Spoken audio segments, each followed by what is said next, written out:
Okay, Hilchos Yom Kippur. No, Dina Yeshiva Sukkah was in Sukkah. Yeah, Zion. So we discussed the first 2 nights rain. Right now, we'll discuss the other nights. So Shara Leilas, V'chein b'chol hayomim, ein chiyuv lecha b'sukkah.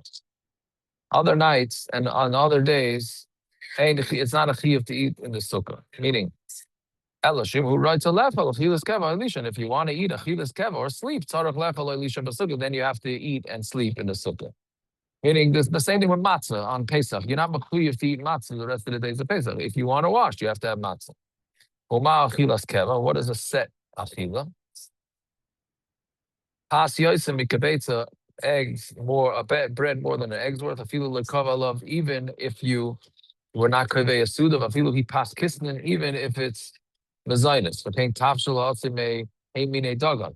Any sort of cooked food from the 5 grains. Yosim mikabetza v'kava love. That's pastas and that type of thing.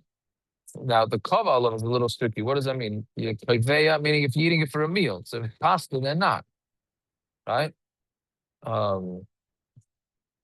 Yes, it is. But the shaila is what happens if you're just eating the pasta and you're not kaveh a meal. Okay, so chaya pesukah levarachol of leisha pesukah. So, but the bottom line is, you have any sort of mezainis, any decent amount, an egg's worth, and you need a sukkah. Aval peres afilu achar harve. But peres, even if you eat a lot, the kavah level you kaveh it mutter lefel put the sukkah. It's mutter to eat it outside the sukkah. And yayin, a shar mashkin, wine, and other liquids, ibasa udvina, meat, cheese, mutter lechem, malishtas the sukkah, that's mutter to eat outside the sukkah. But the dafka shaloi kovalov, that's only if you're not kaveya. Aval in right to lishtas yayin, a shar mashkin b'derech keva. If you want to sit down to have wine, derech keva, isharat lecho basar udvina derech keva, you want to eat meat or cheese. Derech keva tzarach sukkah, you need a sukkah. V'lo yivarach aleim leisha b'sukkah. If you're having a salad? No, a salad, no, because a salad is not mezainis. No, but I'm saying, but you said you're having meat. No, meat has a separate thing. I'm saying if I'm having a salad for lunch. A meat salad? No, not a meat salad. Just I'm having a salad for lunch. No meat in it. No, so a salad is not kosher enough. No, it's definitely not kosher enough. For males, for sure not. No, it's not. Right? So anyway, but you can't make a leisha. So basically, if you're having a dinner and you're having meat and sushi is the big question. You need a sukkah for sushi.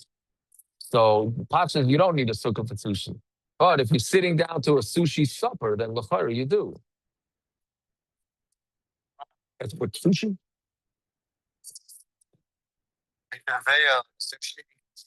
Are you convey on meat? Straight meat? I don't know. You are? Straight meat? I could do that. Man. Just the steak? I don't know. Maybe. Steak in a side dish. Right. So let's say it's just meat. So you have to have with the side dishes. I don't know. But again, you can't make a lay shave. So that's why he says the toiv sheyach. This is why I gain weight on every Yom Tov, but on Sukkot, the toiv sheyach kaidem pas kadesh yivarach. You should have bread or at least mezainos. So every time I go in and out of the sukkah, I want to make a bracha. So I eat another piece of cake. Right? I mean, you have to really want to eat the cake, but yeah. That's all maker adina. Misha machmor alat tonight. If you machmor on yourself, shapilu mayim ein shoyse chut sukkah. If you don't drink water outside the sukkah, harez and the that's considered praiseworthy. So I'll tell you where the meat comes up. So a lot of people, a guy asked me yesterday that he's with his in-laws, they're away for sukkahs. But they're going away for last days. And his in-laws don't sit in the sukkah on the last days. But the son-in-law does. So the mother-in-law tells him, if you're going to say that we need to eat in a sukkah, you're going to cost us $1,000 to put up a sukkah. So he wants to know, what should he do with it? So I don't know. He needs a sukkah. I said, go find somebody else's sukkah. But a lot of times, when the people are eating by their in-laws and the in-laws eat inside, so what I tell them to do, and I don't know if I'm right on this, is that they should go outside and make hamaitzi in the sukkah, and then the meat they should eat inside. The meat they could eat inside because those are shmini atzeret, so it's not so much. Doesn't it say lecha? Right, but they'll let you eat the meal home, even on regular sukkahs. Not Where they going for the second days of Sukkot? Oh, I don't know where they're going. I don't know. $10,000 is such a big deal to them, I guess so. or they just want to start up with their son-in-law. That's Okay. yes, that's a possibility. Anyway, fine. Test. This is the big controversy. Well, it's unfortunately not a controversy, but Shayna sleeping in the sukkah, filo arai, even if it's arai, medina tzar of sukkah, you have to sleep in the sukkah. Meaning that's the chumrah of sleeping. You're not even allowed to doze off out of the sukkah. That's what people who are doctor mitzvahs do. Shafilu shina sarai, enemy shena the sukkah. They don't even sleep a shina sarai outside the sukkah. Ba'ata shenoigin harbi laka b'shena. Nowadays, many people don't sleep in the sukkah. Kasu afreinim zal, kamataman lamek tzas chus aleim. They write many reasons to be melamed chus. Aval kol yerushamayim roilu lahafar melasa sukkah. Sheyachal lodur sham im ichtoi. You can make a sukkah that you could be there with your wife. Kamaishu udar kolash on the kula. The way you live the whole year. And that's if it's possible. At the minimum, you yourself should sleep there. And if that's not the case, then he's very machmir here. He says, even b'di'evet, your sukkah is possible. Meaning, if you make yourself a sukkah that you can't sleep in it, then b'di'evet, even b'di'evet, it's possible. I don't think we might, the Mishnah Berurah doesn't, sakana, or something like that. What he's saying, he passes it even during the day. Yeah. That's Yarduk Sham and Potem. It's a chumrah of, I forgot who. That if the sukkah, if you don't sleep in it, then it's also possible to eat in it. Anyway, test Yarduk Sham and Potem and a sukkah. If the rain comes down, you put them on a sukkah basic ksham and potter. What type of rain? So if you estimate that if you had food there, the rain would fall into it. It would be miskalkel. Even if the tavshel is not in front of him, or if you're mashar,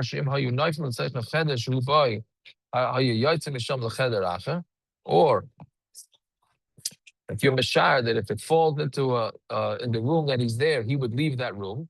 Then you'd also leave the sukkah from your house. Meaning, if you had a leak in your bedroom,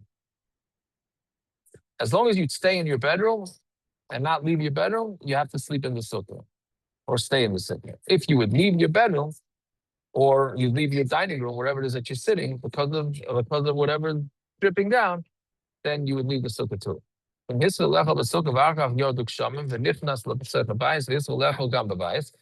you start eating in the sukkah, then it started raining. You went into the house and you began eating in the house. Or because of the rain, you went into the house.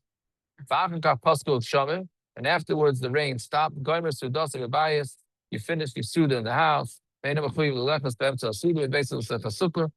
mechuyev to leave. You're not mechuyev to uproot yourself. What? What? You don't have the option, let's say. Yeah. The reason you would leave your room if I have a leak in my dining room, I might go eat in my kitchen because I have other rooms in my house that I could eat in. But in the sukkah, it's only one room. So if there's a leak in there, I have to leave. But in my house, I could go from one. Baruch Hashem, we have big enough houses that I could go from one room to the next. How often do you have a leak in your house? No, I'm saying if somebody had an issue in one of their rooms, they could go to another room and it wouldn't be such a big deal. Right, but it's the same gather though. Since you would leave your room, even though you're leaving your room because you have other rooms. I'm saying bottom line is if it rains enough, you're gonna leave your house. Right? I'm assuming. Yeah, if it leaked in every single room in my house, I would have to leave. Right, so that's what it's saying, I think. Yeah, fine. When it's very cold, when it's simple, you gotta mute. Thank you. When it's a cold, how cold does it have to be? Your food is freezing in the sukkah. then potem and a sukkah v'oichel b'bayis.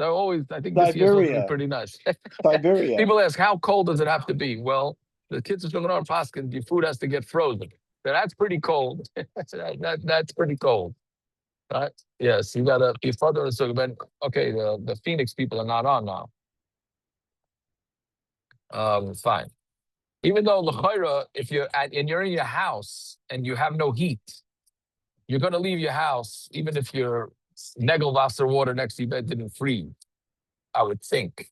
So I don't know why he's being so stark, other than probably because you could wear coats. That's what I'm assuming.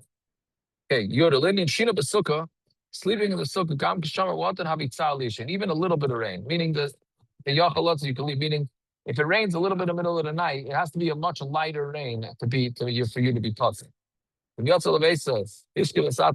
Lighter rain, yeah. Huh? Correct. You left your house and then you went to sleep and then the rain stopped. Or he first went to sleep in the house and then it stopped raining. You don't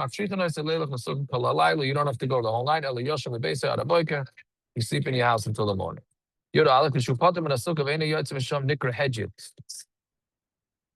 When you're potter from sukkah and you're not leaving from there, you're called a hedjit. You're not makabel skari. Meaning, if you're supposed to leave the sukkah and you don't, then you're considered foolish.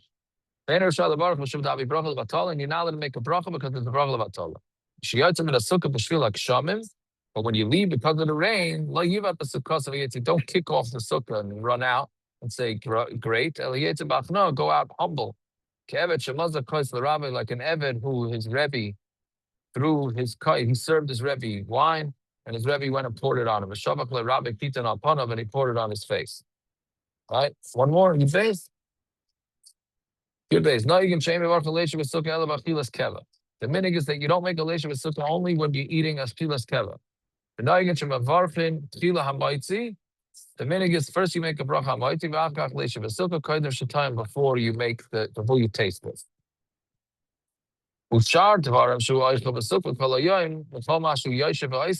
Anything else you eat, and anything else that you're sitting and doing there, even if you sleep there,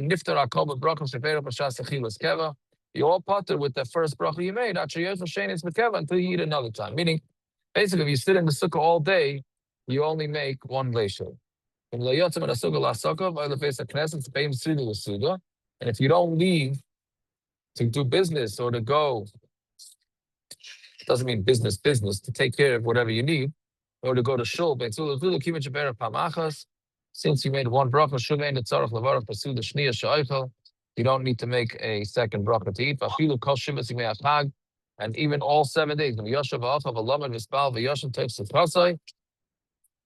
correct. Yeah, correct. So you go to Shachris and come back, you don't have to make another bracha. No, he's saying, no, you do. You do. You do. He's talking about if you didn't. Like, you have some rebbes to do everything in the sukkah. You only have to make one bracha. Since he wasn't Masiyah Das from the sukkah. Even if you went out for a little bit, and you das to go right back in. It's not a hesef hadas. And he does not have to make a bracha unless you go to take care of things or the shuls. And even if you go to the house to learn there, or to do something that takes some time, you have to make a bracha and Yisud Shniya. So that always gets into the big shaila. Should you leave the sukkah to go learn in shul, or should you stay in the sukkah? Right? Should you stay in the sukkah for those that learn on Yom Tov afternoon or Shabbos afternoon or whatever it is? Should you stay in the sukkah, or do you just go to Besmedrish? So it depends where you're going to learn better. But if you go to Besmedrish and then or even if you go to Besmedrish and you change your mind and you come right back, you'd have to make a new bracha. But only if you're going to eat. Only if you're going to eat Mizayim. Okay, we will stop over there. Everybody should have a fine night. Thank you. Amen.